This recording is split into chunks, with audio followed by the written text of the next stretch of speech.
All right. Well, I am so excited to have two of my favorite edu people in the universe here. Tisha Richmond, Dave Burgess, thank you so much for being here. Hi. Hello. Super honored and excited to be here. Thanks so much for having us. Yeah. Hi, Okay. Kate. Thanks so much for having us on the show.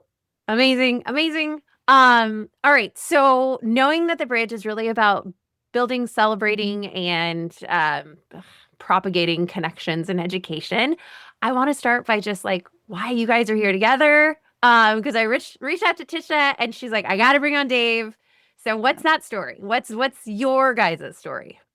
Yeah. So when you asked me to bring someone on, I was really just thinking about who is that one person, especially over the last 10 years, 11 years that have been really transformational to me. Who is that person who has mentored me, who has given me advice and wisdom and encouragement whenever I've needed it? And that is Dave. And to share a little bit about kind of the journey and how we connected, it was about 11 years that I was a teacher ready to leave education. I was burnt out. I was tired. Our district was going through a strike. Like all of the things were happening. And I just felt very alone and disconnected. And a classroom set of iPads kind of propelled me into this world of being a connected educator. I went to my first ed tech conference called iPad Palooza. And my world was open to this world of innovative, passionate educators that I never knew existed. And at that conference, I was just given all of these hashtags and handles and podcasts and all these things that were like, I was hoping would inspire me. So I came home and I started, getting on Twitter and I started listening to podcasts. And I've always had running in my life in some way. And at that point, I was running daily and I started listening to podcasts. And I was listening to this podcast called Edu All Stars. The hosts were Todd Neslony and is it Chris Nesi, Dave? Chris Kessler. Chris Kessler, that's it. Wow. And I listened to that podcast and this guy named Dave Burgess came on as a guest. And I listened and I was so inspired and it just really resonated with me in a big way. And it's funny because for fun, I went back and I found it this morning and I was listening to it. And Can we please put that in the show notes? That's amazing. You for sure have to. And one of the cool things about this episode is Dave shares a magic trick. Imagine doing a magic trick, like audibly, right? If anybody can do it, it's Dave. And when he shared this magic trick, he was also sharing a lesson, right? Or an experience.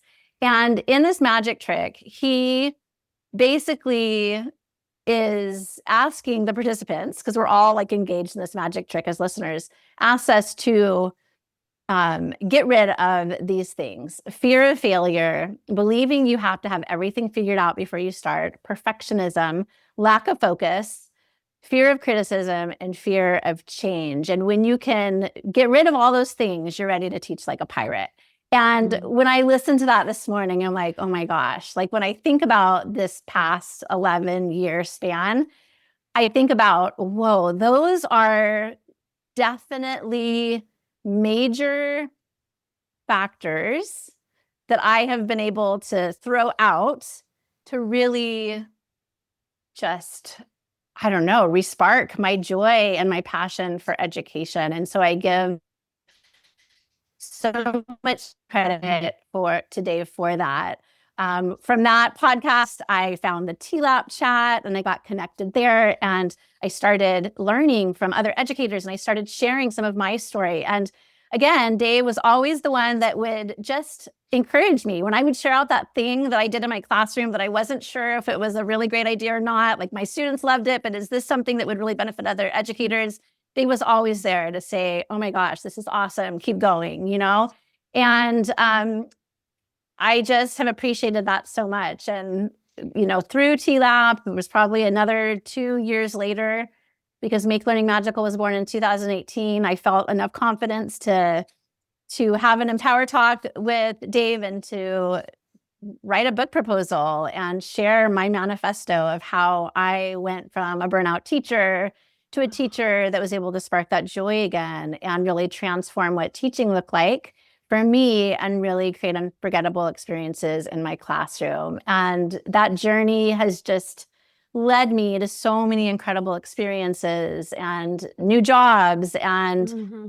more books and speaking engagements. And again, Dave has always been there through that journey, encouraging and inspiring and giving me, advice as I've needed it. And I've appreciated that so much. So there's so many little nuggets in there that I feel could really that the audience could really resonate with. Just that idea of like feeling kind of low, getting excited about a few like tools that came out, then stumbling into this whole community. And one thing you shared that came up in a previous recording was the fact that there was an actual human named Dave on the other side of the screen when you were sharing a really vulnerable experience you had in the classroom.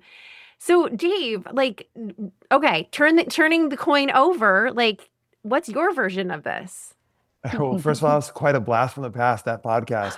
That was, That's awesome. I mean, that was really going out on a limb because it was being broadcast live and then also it was being recorded. And so I was doing a magic trick for people all over the world, really, like live on a podcast, on a stream. And like, so if something went wrong, there was no backtracking, right? And so it was, I remember that was like the first and the only time I've tried to do that. So it's What I just have to interrupt for a moment. It was so funny in it too, because at one point he's like, Oklahoma, I see that you didn't do this like this Right. time. Like, so it's really funny Yeah. the way that he pulled it off. I was Oh my calling God. out states. I have no Oh my idea God. I had no idea who's watching, who's listening, but like, hey, you down there in Texas, I said, put it on the bottom of the day. Like, Oh my God. I can't wait to listen. yeah, it was pretty fun. Yeah. But yeah, so that was, yeah, so there's so much there. Those things that I tried to embed in that magic trick, those ideas and those concepts were things that had been part of like the kind of the Teach Like a Pirate message, and were things that I was seeing as I was speaking that were holding educators back from sharing the amazing things they were doing. There's just kind of this unique thing in education where we don't really know how special we are because we're alone in our rooms. And like, so like, I think I taught with some people for 17 years, same campus, same, passed each other at the mailbox, getting our stuff out of our little mailbox in the office every day, right? Never one time saw them teach a lesson. So we work around people all the time, but that doesn't necessarily mean that we're connected to people and that we understand what, like, I don't know what this person does in their English class. I get my stuff out of my little mailbox. I go down to the social studies department. And so even though it seems like we're highly connected on our campuses, often we're very isolated. And so that's one of the things that like about the, creating community and like the TLAP community is this place where for people where maybe they don't feel supported on their campus, maybe they don't feel like they've found their people, their group that kind of resonates with what they're into and what they do and their passion around the work. It was a place where people could come and say like, oh, I'm not alone. There's other people like me. Yeah. And so I think that's kind of a big part of this story is we initially got connected through the podcast, but then through an online community of educators who are just coming together to try to lift each other up in challenging times. Which is still going, by the way. TLAP. I was just going to ask, Yeah. what is and TLAP being Teach Like a Pirate. So what does the TLAP community look like now? Yeah, so I would say it's not as active as we're taking the summer off, which is the first time we've ever done that. Okay. But I think the chat started in the spring of 2013. And so I think we're probably about the longest running consistent chat. We've been running weekly chats for over 12 years. Are you still on X or Twitter or whatever? So this last little stretch, we were on Blue Sky for a while. And then when we come back, we'll see what it's going to be. But like, but there's been consistent chats weekly for over 12 years in the DAP community. I mean, and you have like deeply committed community members. Tisha is not the only person who is an early joiner and is still in there. And I've long admired the strength and like the authentic trust that comes out of anybody that like I think starts in that group, and I've had the experience of getting to like actually meet some of these my Twitter friends in real life. Like I feel like those you are both Twitter people to me. And when you actually get to see them and give them a hug and be like, yes, yes, you're human flesh, like this is real. Um, that there's just like there's really nothing there's it's hard to put words to it because you kind of go through these really vulnerable public moments together. Yes. So um true. yeah. I've had some very strange interactions with people that's related to that. Okay. Because like for a lot of people, I think that I became like almost like a mythological creature. Like, like Well, you're a there's like pirate, so yeah, right. And it was like this thing that he's this social media thing that maybe like, uh-huh. and then like I'll see like maybe I'll turn a corner at a conference and run into someone and they have this look on their face of like, Yeah.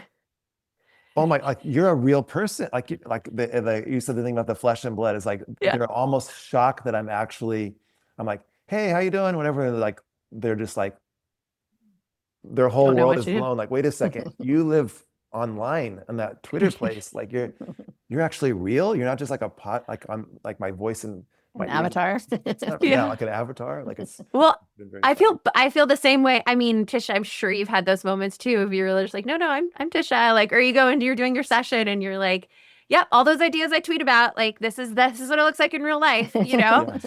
Totally. So when you have those moments of connection, like in real life, and this is for both of you, like how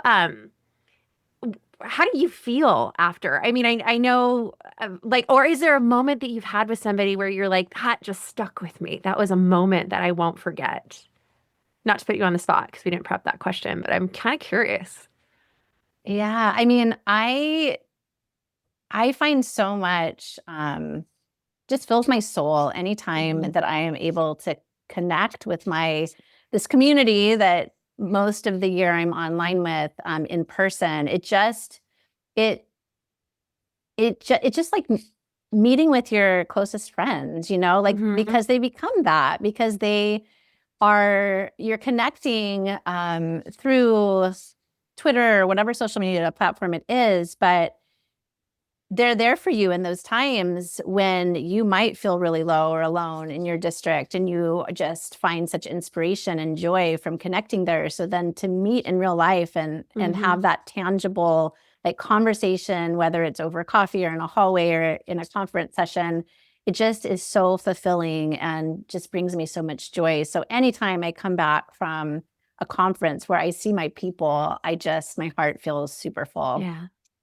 There's kind of Yeah. a strange closeness that comes from being in space with people where you're sharing not only your work, which is very personal to you, right? Mm. But then also maybe some of your failures, your vulnerabilities. Yeah. And so when you're Yeah. in a place where you're vulnerable with people and then they lift you up and pick you up and like um, support you in those moments. And then Mhm. it's especially when it's done in an online space and then you see them Yeah. in real life, it's like you feel like, oh, this is this person that I feel so strongly connected to. Like I feel like I've known them forever. Yeah. You just like pick up where you left off. And often, Yeah. in my experience, that most people um, are very much, uh, the same kind of empowerment that you get from them online. When you meet them in person, you're like, oh, this is exactly who I thought it was going to be. Like very, Yeah. very, very rarely have I met someone who I'm just like, oh, this is not what I was expected. I'm disappointed. I'm usually not Oh, that's disappointed interesting. when I meet my people Yeah. face to face. I'm rarely disappointed. I'm usually like, yeah, this is exactly who I thought it was going to be. I love this person. Yeah.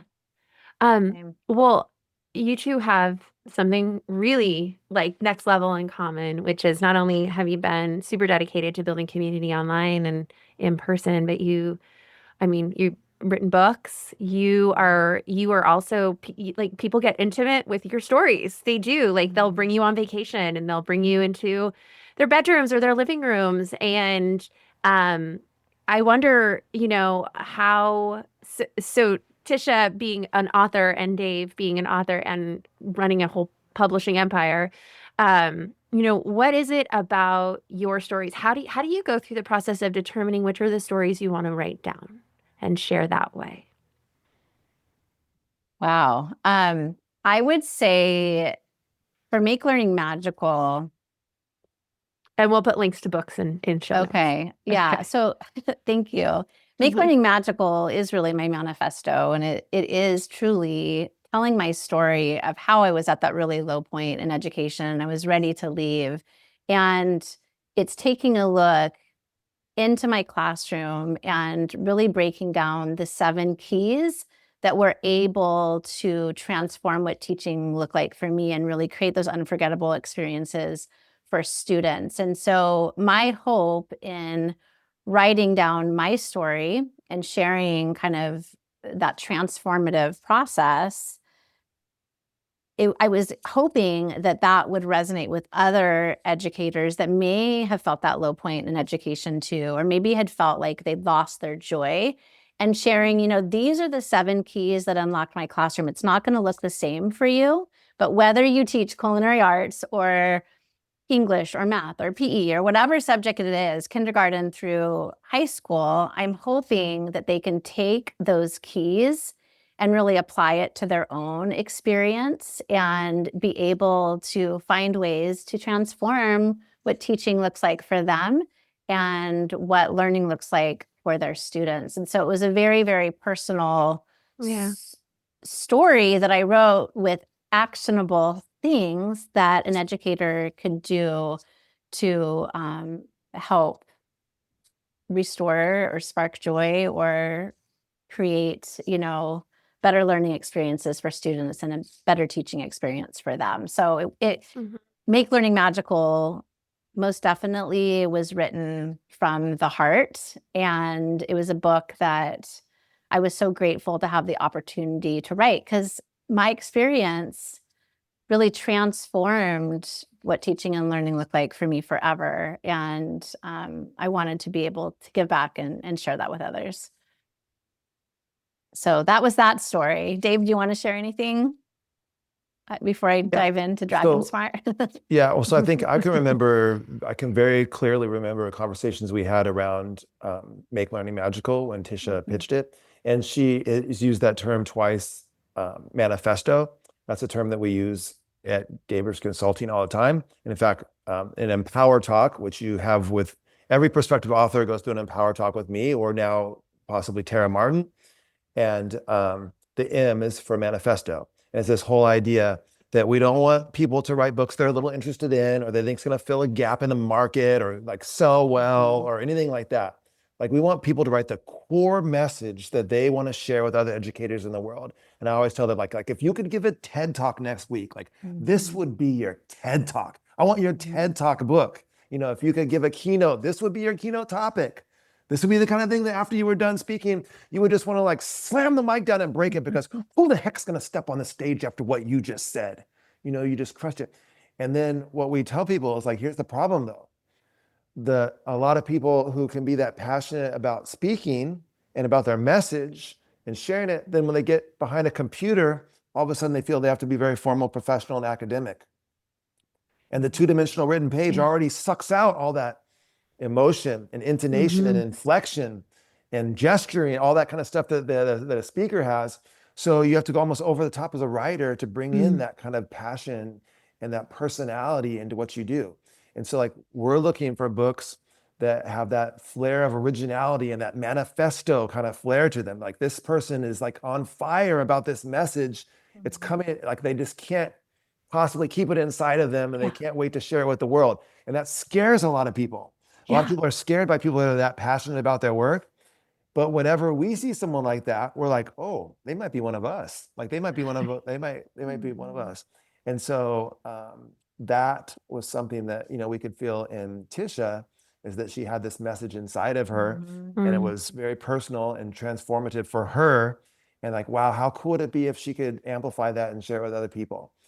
And so the big question with that one, I remember these conversations so clearly, is okay, she's a culinary teacher. Does she write the world's greatest culinary book? Or does these principles are really across curricular, all grade levels. And so, or does she take what she's doing in culinary and show how those principles can be applied across the whole curriculum, right?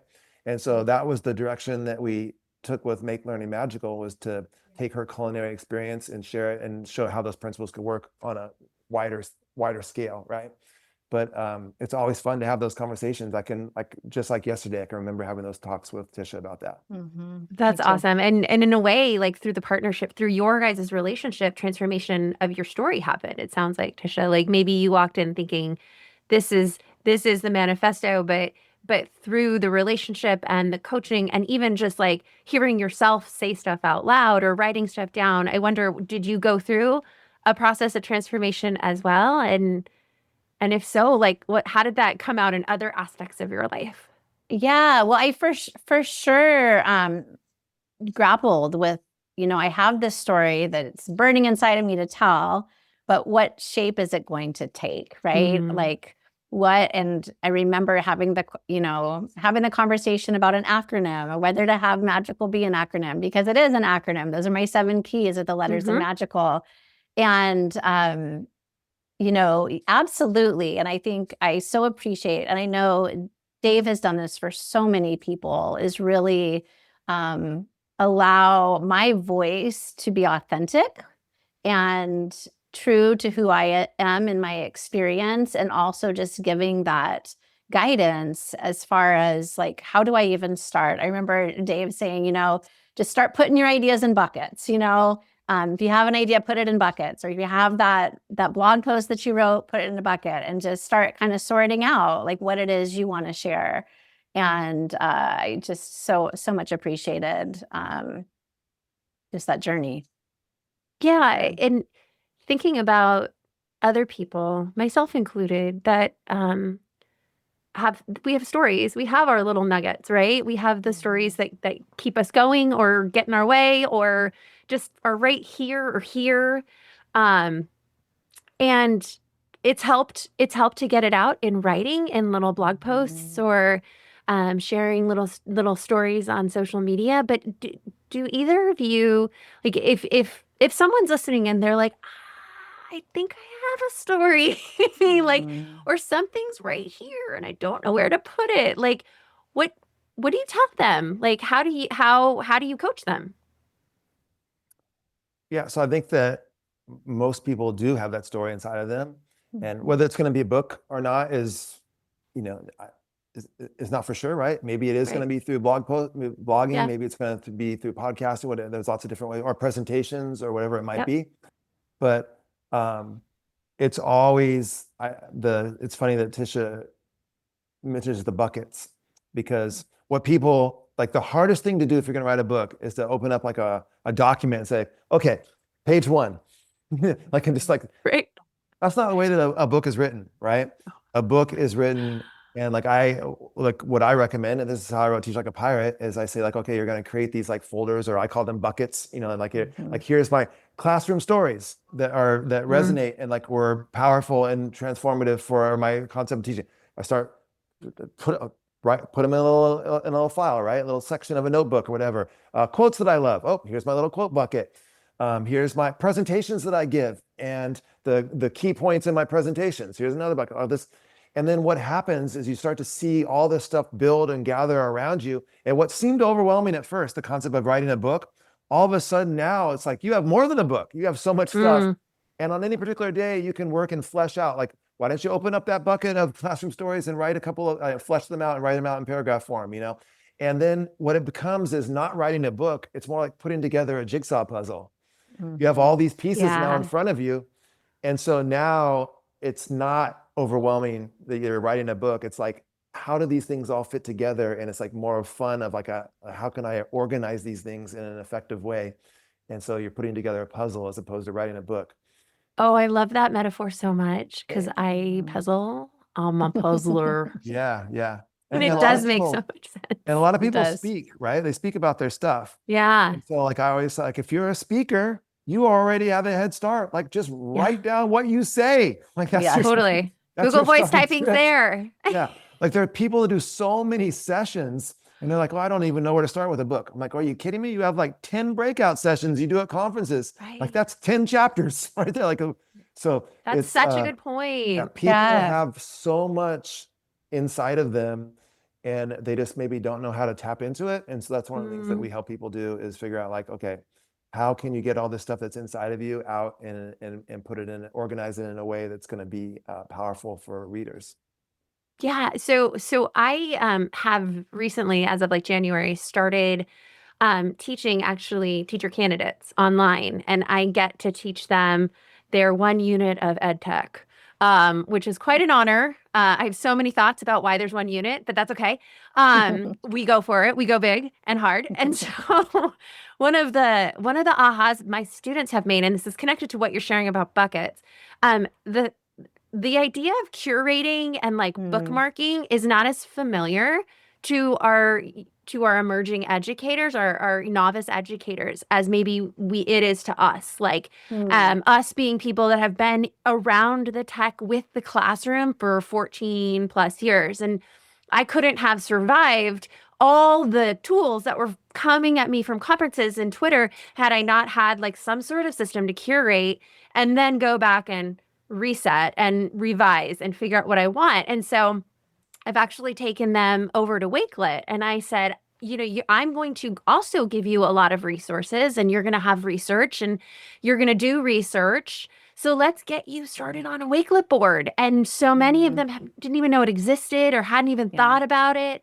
And so what you're saying, I think, like if we deconstructed that even further and been and just help our educators just start to sort through the noise, right? Like there's just noise, even within our curriculum that's officially adopted. There's PowerPoints and slides and images and chapters and online and Spanish and English. And it's like so much more than what I felt I dealt with when I was teaching TCI social studies back in 2010. It was just different. And I was in control of my curation. So I love that. And I love even bringing it back to like some actionable steps that younger, emerging, not younger, but just novice teachers can take. And then having fun with it. I mean, I tell my students all the time, like, if you click on something and you're not like, and you scroll twice and it hasn't caught your eye, there's a reason. Just click on the next one. Like we don't have enough time to interview every tool out there.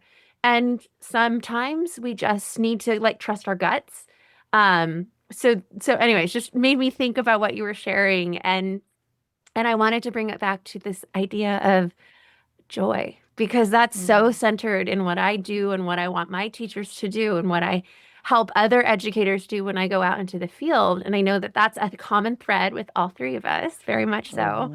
I'm dying, Tisha, for you to tell the story of this collaboration with your son. So tell us, break it down. I'm so excited. Oh my goodness. Well, this book is also so near and dear to my heart for a lot of different reasons. One of the major reasons is it was in collaboration with my son. But I had this message, in addition to make learning magical, there was also this message that had been burning on my heart for a long time. And that was that we're all brilliant, right? But we're all brilliant in different ways. And as my son was going through school, he struggled. I had a daughter that just kind of whizzed right through, and my son struggled. And yet as a mom, like I saw all of the different ways that he shined and was brilliant. It just wasn't always translating to success in the classroom. And as a mom, it just absolutely crushed me. And as a teacher that taught culinary arts and kind of an elective area, career and technical education, I had so many students that were very similar. I could see their brilliance, but they struggled in school. And in many cases, oftentimes my class was the only class that they would attend. In fact, that same thing happened this last year where the counselor was like, I think you forgot to mark the student absent. And I'm like, no, they were here. It just happened to be the only class that they showed up at. And so I just wanted so deeply to share this message for not only students, but for everyone, that there's so many ways that we shine. And so how this all kind of came together was I had this message in my heart, and I didn't know how it was going to come out. I honestly didn't know that it was going to come out in a book. I thought, well, maybe this is a a session that I'm going to deliver at a conference, or maybe it's a series of blog posts, or maybe it's a podcast, or I didn't know. And one day, there was an encounter. My husband had an encounter with a former student, not the student, but the dad of a student in a grocery store. It was a student that we both had in class. And we had run into this dad over the years. This student really struggled in school, but we saw their brilliance. And when I had the student in class, I know that I even told him, you are going to be a millionaire someday. I know school is hard for you right now, but you are so, so smart. And there's so many ways that you shine. And so this particular conversation that my husband had, the dad said, he's thriving. He is a millionaire. And this kid isn't even 30 yet, I don't think. Wow. And he's doing incredible. And so when I heard that story, I came home and I'm like, oh my gosh, like this message that had been in my heart for so long was like bursting. Like I have got to get this story out. And so it was that day that I sat down and I just started writing this story, this children's story. It was a rhyming kind of a story. And I got done with it within a day. And I actually texted my son. I said, Tommy, I wrote this story and I'd love to read it to you. And when I read it to you, you're going to recognize yourself in this story. And he said, it was late at night. So he's like, Mom, he's in New York. He was in New York at the time. He's like, I'm going to go to bed, but like the morning, like, let's read it to me in the morning. So I did. And I said, I wrote this story with you in mind. And like, what do you think? And he's like, Mom, I love it. I love this story so much. And I said, Tommy, I would love to turn this into a children's book. And when I think about doing that, you're the first person that comes to mind as an illustrator. Now, given like he had never illustrated anything before, I knew he drew. He was always been very, very artistic, but I really didn't know what this would look like. But I believed in him and I knew that he could do it. And I said, would you even consider, illustrating and making the story come to life? And he said, I would love to. Like, he didn't even hesitate, which I wasn't sure what he was going to do. Wow. And for him not to hesitate was just so, so special. And so over the next month or two, I said, well, why don't you just draw like the main character, which was a dragon. And really the essence of this story is it is about a dragon named Tommy who's struggling in school, and a conversation between a mom and a son telling this dragon all of the ways that they're smart and all the ways that they shine. And so I asked him to create his version of Tommy the dragon, like what this character would look like. And so he did, and he grappled with it. He tried to come up with the character, and he finally did, and he showed me. It was nothing like what I would have imagined. Like, you can see it right behind me on my shelf there. Yeah. It wasn't at all the dragon that I had. I didn't know, like, I didn't really have a dragon in mind, but it was so different. But it was so Tommy, and I'm like, I love it. And so I think I might have reached out to Tara or Dave and said, okay, like, we have this idea, like what I've written a book proposal for Make Learning Magical, but I don't know what this would look like for a children's book. And so they gave us some guidance, and we spent the next month or two putting together this book proposal. And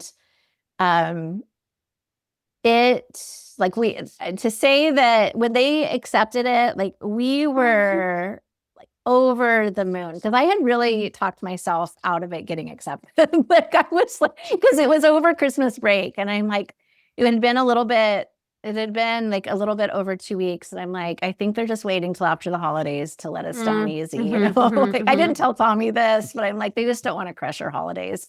So when we got the call that they were accepting it, we just were over the moon excited. And it was such a wild year of collaboration. I mean, Tommy really taught himself how to illustrate, and there was a lot of back and forth with the illustration team, with the editing team. There was a lot of times where Tommy had to go back and he had to like redo and adjust. I mean, Dave can attest to that. It wasn't an easy process by any stretch of the imagination, but it just showed just Tommy's tenacity and just grit. And he felt so proud of the project when both of us felt so proud of the project when we were done, because it was like it had come full circle. Like this story about Tommy, this kid who maybe couldn't see all of the ways that he was brilliant. Like through this project, he saw his brilliance and he saw that he had this talent that he didn't realize he had. So to say it's special is definitely an understatement.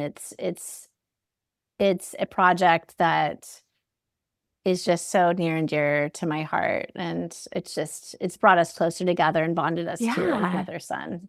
So I can only imagine. So Dave, what did you see? What did you see that made it like a hard yes? Yeah, so multiple things. First of all, the message itself is just very core to what we believe at DBC, that everybody is capable, possible, brilliant, and that schools often are not set up to support that and to show that. And how can we create schools where kids feel seen and where kids feel validated, and where they don't feel like they have to fit into some mold, but they can be able to express themselves in their brilliance. Like that's very core to the message of a lot of our books. And so this was, children's book version of that, which was going to be, you could just picture this as a read aloud in a classroom. Yeah. And not only educators, like I want educators to hear that message about their students, but then I want students to hear that message from their educators too. So it was very much a match in alignment with what we believe. And then when you throw on top of it, like the mother-son combo, the fact that like the son is going to illustrate a book that was written and inspired by him, and like it's a combination between a story between a conversation between a mom and a son. Like it was absolutely a no-brainer. We love that project, and it's like super special to us too. But I will tell you that there's one thing that Tisha's not sharing with you, and that is that she knows where this is going. Yeah, I do. She always tries to avoid this. Gotta leave it to Dave. I know. So she's like, I sat down and I wrote this story, and like, oh, so you sat down, did you? Well, she wrote the entire book in the bathtub. See what I said? Intimacy. It's all very intimate, these books. It's true. It's true. I do love a good bath. One bath. One bath equals one book. It's same. That's amazing. Oh my gosh. I cannot wait to read this, and we'll make sure to put links to all the things that people can click on to go see both books and all the DBC collection and all of it. I would love to end by asking both of you that if you could imagine baby teacher Dave and baby teacher Tisha, and you're about 3 years old, maybe 4, and feeling all the feels that we had back then, what would you go back and tell to that version of you? I have 2 things. One is you have a magic all your own. So my magic isn't your magic isn't my magic, but you have a magic that is all your own. And so claim that magic and make amazing things happen in the classroom for you and your students. And the second thing I'll say is no risk, no magic. I actually have a necklace right here that says no risk, no magic. Of course you do. And it is true. Like all of the things that over the last, especially 11 years, would not have happened if I hadn't just stepped out there and taken the risk and taken the next risk and taken the next risk. And each risk gets bigger as you step out. And so don't be afraid to step out and take those risks. Love it. Thanks, Tisha. All right, Dave. So I'll go with 2 things too. The first is very similar to Tisha's message, is that, and this is something that's core to my message is what is unique about you, your particular strengths and talents, and your voice that you add to your classroom is what's going to make you most powerful and effective with students. And so to work to embrace that. And then secondly, as a young teacher, so what happens is things always go wrong in classrooms and lessons blow up in your face, things fall flat. There's behavior management issues on days and all these kinds of things. But as a young teacher, you personalize it and you think that's you. You think that you're, that it's your fault.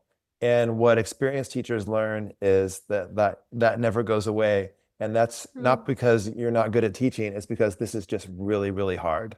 And there are days that don't go well. And the most experienced teachers, 20 years into the game, have lessons blow up in their face. And like I taught for 17 years. In my 17th year, after having written Teach Like a Pirate, I had lessons that fell flat. I had stuff blow up in my face. I had behavior management issues on days. And new teachers think it's them. And so they need to know that like, hey, that's this part of this. That's what makes this all amazing is you're never going to get perfect at this. It's never going to be, it's about getting better. Yeah. Don't personalize failure. See it as feedback. Yeah. Well, and if you don't take risks, Tisha, you never get to the failure, Dave. And it's all this like kind of full circle moment. I like to say like kind of my mantra in life is it's not pretty, it's beautiful. And I think that sentiment is in line too with what you're both sharing. So I can't thank you enough for your time. And if people, we'll make sure all contact information is in show notes, but if people just want to find you across the internet, where would they go? Tisha and then Dave. Yes. So my name is slightly different on all the platforms. I just like to make things, a little bit of a treasure hunt. Spicy. So, Tish Rich on X, Tish Richmond on Instagram. You can find me on Facebook as well, Tisha Richmond. I have a Facebook group for family and consumer science educators called Gamifying Family and Consumer Science. So you can find that Facebook group. We didn't even get to talk about games, Tisha. That'll be the next podcast. We have so much. Oh my God. I know.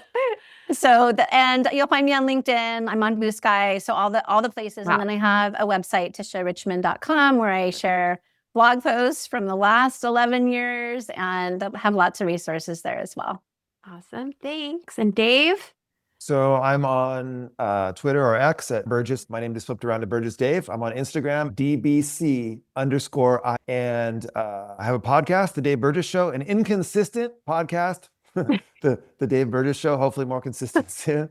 And you can find me at daveburgess.com, and you can find all of our books and speakers stuff at daveburgessconsulting.com. Awesome. All right, my friends. Good luck as school commences and we move forward. I know, Tisha, you're going into the classroom. Yes, I will be back in the culinary arts classroom this fall. And Amazing. Super excited for another year. You're such a fun follow on socials too. Like you're so good about documenting that story. Like, so just shout out to you, and you have an audience in me. So every time you post, just remember someone like Cate. Cate is watching. Oh, thanks for sharing that. Because sometimes I wonder how I'm doing. You're in my phone, girl. All right, my friends. Thank you so very much. Thank you See so you much, later. Kate. Bye.